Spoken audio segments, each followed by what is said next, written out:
அதாவது இந்த முழு நிலவு நாள் அப்படிங்கிறது ஒரு உயிர்ப்பு ஆற்றலை வழங்கக்கூடிய ஒரு நாள். இப்போ நம்ம இயற்கையில் நீங்கள் கேள்விப்பட்டிருப்பீங்க, விதியை மதியால் வெல்லலாம் அப்படின்னா நம்ம என்ன நினச்சிட்டு இருக்கிறோம்? விதியை மதியால் வெல்லலாம்னா என்ன பொருள்? என்ன நடந்தாலும் நம்ம கொஞ்சம் அறிவு நுட்பத்தோட செயல்பட்டா அந்த விதியை கூட நம்ம வென்றெடுத்துடலாம் அப்படின்னு நினச்சிட்டு இருக்கிறோம். ஆனால் அது அப்படி அல்ல. விதியை மதியால் வெல்லலாம்னா நமக்கு ஊழ்வினையில் இருக்கிற அந்த விதி பிரச்சனைகள் எல்லாவற்றையுமே மதி தான் சந்திரன். சந்திரனுக்கு செய்யும் பூசைகள் மூலமாக அந்த ஊழ்வினை பிரச்சனையாக இருந்தாலும் சரி, விதி பிரச்சனையாக இருந்தாலும் சரி, நாள்கோள் பிரச்சனையை தீர்த்து கொள்ளலாம். இதுதான் சித்தர்கள் சொல்லி வச்சது, விதியை மதியால் வெல்ல. சந்திரனுக்கும் நம்ம மூளைக்கும் உண்டான தொடர்புகளை பார்க்க வேண்டும். ஆங்கிலத்தில் நீங்கள் பார்த்துருப்பீங்க, இந்த மூளை கோளாறு உள்ளவர்களை லுனாட்டிக்குப்பாங்க.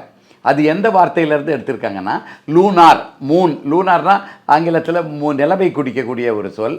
அதாவது சந்திரனுக்கும் அந்த மூளையின் செயல்பாடுகளுக்கும் நிறைய தொடர்பு இருக்குங்கிறது தான் விஞ்ஞானமும் சொன்னது. அதனால தான் லுனாட்டிக்னு பேர் வச்சிருக்கிறாங்க மூளை கோளாறு உள்ளவர்களுக்கு.